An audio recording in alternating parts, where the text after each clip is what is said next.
सुप्रभात। तो बच्चों, कल आप लोगों ने हिमालय से शीर्षक, जो कि महादेवी वर्मा जी के शांति गीत रचना से लिया गया है, इसका जो है पहला पद्यखंड पढ़ा था। ठीक है, तो चलिए इसका शेषांश आज हम इस वीडियो के माध्यम से पढ़ते हैं। हाँ बच्चों, तो देखिए, नभ में गर्वित झुकता नशीस पर अंक लिए है दीन छार। प्रस्तुत पंक्तियों में कवित्री ने हिमालय की कठोरता और कोमलता का एक साथ वर्णन किया है। तो कह रही हैं, नभ में गर्वित झुकता नशीस, हे हिमालय, स्वाभिमान से आकाश को छू लेने वाला तेरा मस्तक कभी नहीं झुकता। कैसे?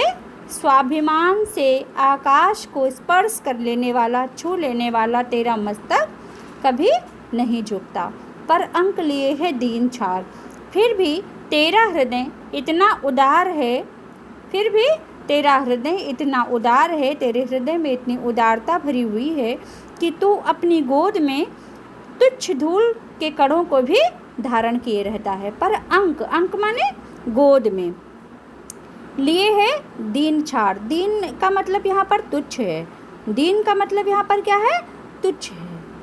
ठीक है, तो क्या कहा है कि नभ में गर्वित झुकता नशीस पर अंक लिए है दीन छार। हे हिमालय, हिमालय को संबोधित करते हुए कवित्री कह रही हैं कि हे हिमालय, स्वाभिमान से आकाश को स्पर्श कर लेने वाला, छू लेने वाला तेरा मस्तक कभी नहीं झुकता। फिर भी तेरा हृदय इतना उदार है, इतना कोमल है कि तू अपनी गोद में तुच्छ धूल कणों को भी समाहित किए रहता है, धारण किए रहता है। मन गल जाता नत विश्व देख, तन सह लेता है कुलिश भार। संसार को अपने चरणों में झुका हुआ देखकर मन गल जाता कहती हैं कि संसार को अपने चरणों में झुका हुआ देखकर तेरा कोमल हृदय कैसा हो जाता है? गल जाता, यानी द्रवीभूत हो जाता है। और द्रवीभूत होकर के क्या होने लगता है? सरिताओं के रूप में प्रवाहित होने लगता है। आप उस स्थिति को याद कीजिए कि जो है हिमालय से कई नदियों का उद्गम स्थल है, कई नदियां वहां से निकली हुई हैं। तो इसीलिए कवित्री कहती हैं कि मन गल जाता नत विश्व देख, विश्व को अपने चरणों में झुका हुआ देख करके, संसार को अपने चरणों में झुका हुआ देख करके तेरा मन जो है, तेरा कोमल मन द्रवीभूत होकर के सरिताओं के रूप में प्रवाहित होने लगता है। ठीक है, और मन गल जाता है, मन द्रवीभूत होता है, वह हमको प्रमाण के रूप में किसमें दिखाई पड़ता है? सरिताओं के रूप में, यानी नदियों के रूप में प्रवाहित होता हुआ हमें द्रष्टव्य होता है, दिखाई देता है। कितने मृदु कितने कठिन प्राण, कितने मृदु कितने कठिन प्राण। आप कह रही हैं कवित्री कि हे हिमालय, तुम अपने शरीर पर वज्र के आघात सहकर भी विचलित नहीं होते। क्या कहती हैं? कि तन सह लेता है कुलिश भार। कुलिश माने वज्र। तो कहते हैं हे हिमालय, तुम अपने शरीर पर वज्र के आघात को सहकर भी कभी विचलित नहीं होते। और इस प्रकार कितने मृदु कितने कठिन प्राण, कहती हैं कि इस प्रकार तुम हृदय से कोमल और शरीर से कठोर हो। ठीक है, दोनों का समन्वय प्रस्तुत करते हुए कवित्री ने बता दिया है अंत में कि इस प्रकार तुम कितने मृदु कितने कठिन प्राण, तुम हृदय से कितने कोमल और शरीर से कठोर हो।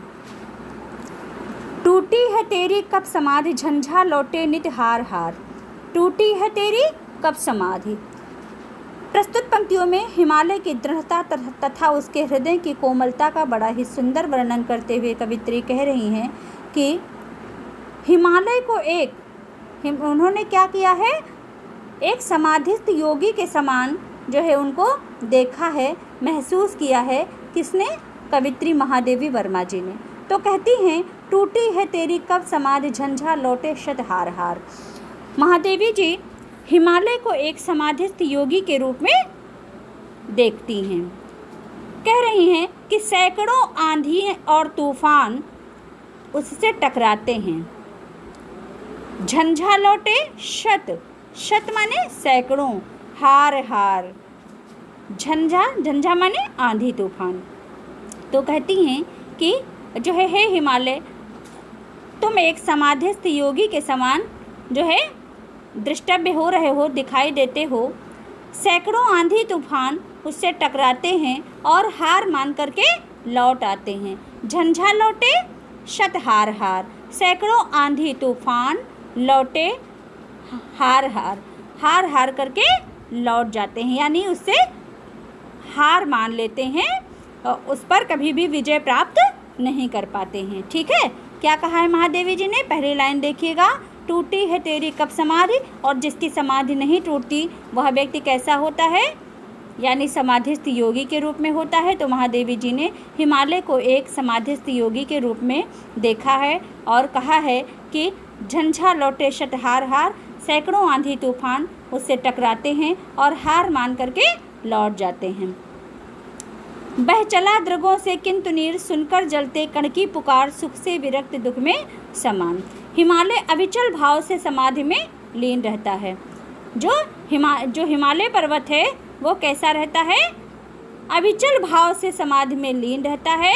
और फिर कह रही हैं कि बह चला द्रगों से किंतु नीर, सुनकर जलते कण की पुकार, सुख से विरक्त दुख में समान। कहती हैं कि इतनी बड़ी सहन शक्ति और दृढ़ता होने पर भी, क्या कहती हैं कि इतनी बड़ी सहन शक्ति और दृढ़ता होने पर भी तुच्छ धूल कणों की करुण पुकार सुन करके, तुच्छ धूल के कणों की करुण पुकार को सुन करके, करुण व्यथा को सुन करके, सुनकर जलते कण की पुकार, सुनकर किसके? तुच्छ धूल कणों के करुण पुकार को सुन करके हिमालय की आँखों से कैसे आंसू निकल आते हैं? करुणा के। बह चला दृगों से किंतु नीर, हिमालय की आँखों से करुणा के आंसू बहने लगते हैं। और कब बहने लगते हैं? तुच्छ धूल कणों की करुण पुकार से जो है हिमालय की आँखों से करुणा के आंसू बहने लगते हैं। जबकि उसके अंदर इतनी बड़ी सहन शक्ति और दृढ़ता है, फिर भी जो है जब उसको यह ज्ञात होता है कि जो है उसको कोई छोटा सा व्यक्तित्व जो है उसके लिए करुणा में पुकार रहा हो, तो हिमालय द्रवित होकर के करुणा रूपी आँखों से रोने लगता है, अश्रु प्रवाहित करने लगता है। फिर कहती हैं कि कितने मृदु, कितने नहीं, ऊपर वाली लाइन है ये, इसके नीचे वाली लाइन देखिएगा, सुनकर जलते कण की पुकार, सुख से विरक्त दुख में समान। अब कहती हैं कि जो है हिमालय के सुख भोग में आसक्ति नहीं है। हिमालय के सुख से विरक्त, यानी कि सुख से वो विरक्त है, अलग है, सुख में कोई उसकी सुख का भोग करने में उसकी कोई आसक्ति नहीं है। और दुख में समान, वह अर्थात वह सुख और दुख में एक समान रहता है, सुख और दुख में वह एक समान रहता है। कहती हैं कि उसमें दृढ़ता है पर हृदय की कोमलता भी है, इसीलिए वह सुख में कोई आसक्ति नहीं रखता और सुख और दुख में एक समान ही रहता है। कई प्रकार से हिमालय का वर्णन किया है, आप बार बार देख रहे हैं, समाधिस्थ योगी के समान बताया है, कोमल और कठोरता साथ में दिखाया है। इस तरीके से महादेवी जी ने वर्णन किया है। गुण इसमें भी माधुर्य है, भाषा शुद्ध साहित्यिक खड़ी बोली है, शैली गीत है, रस शांत रस है, गुण माधुर्य है, शब्द शक्ति लक्षणा है, अलंकार में मानवीकरण है। ठीक है, चलिए। मेरे जीवन का आज मुख, तेरी छाया से हो मुलाप, तन तेरी साधकता छूले, मन ले करुणा के थाह नाप, उर्मे पावस द्रग में बिहान। मेरे जीवन का आज मोख। प्रस्तुत पंक्तियों में हिमालय की महानता का वर्णन करते हुए अपने जीवन को हिमालय के समान जो है ढाल लेना चाहती हैं। कवित्री प्रस्तुत पंक्तियों में हिमालय की महानता को अपने व्यक्तित्व में ढाल लेना चाहती हैं। तो वो कह रही हैं कि महादेवी जी क्या कहती हैं कि मेरे जीवन का आज मोख। महादेवी जी अपने जीवन को हिमालय की छाया में मिला देना चाहती हैं, हिमालय की छाया में मिला देने चाहती हैं। यानी कहने का तात्पर्य यह है कि वह हिमालय के गुणों को अपने आचरण में उतार लेना चाहती हैं, समाहित कर लेना चाहती हैं। मेरे जीवन का आज मुख, तेरी छाया से हो मिलाप। ठीक है, महादेवी जी जो है अपने जीवन को हिमालय की छाया में मिला लेना चाहती हैं। ठीक है, किस में मिला लेना चाहती हैं? अपने जो है जीवन में मिला लेना चाहती हैं, उसके व्यक्तित्व को अपने जीवन में उतार लेना चाहती हैं। और कहने का तात्पर्य यह है कि वह हिमालय के गुणों को अपने आचरण में उतार लेना चाहती हैं। महादेवी जी चाहती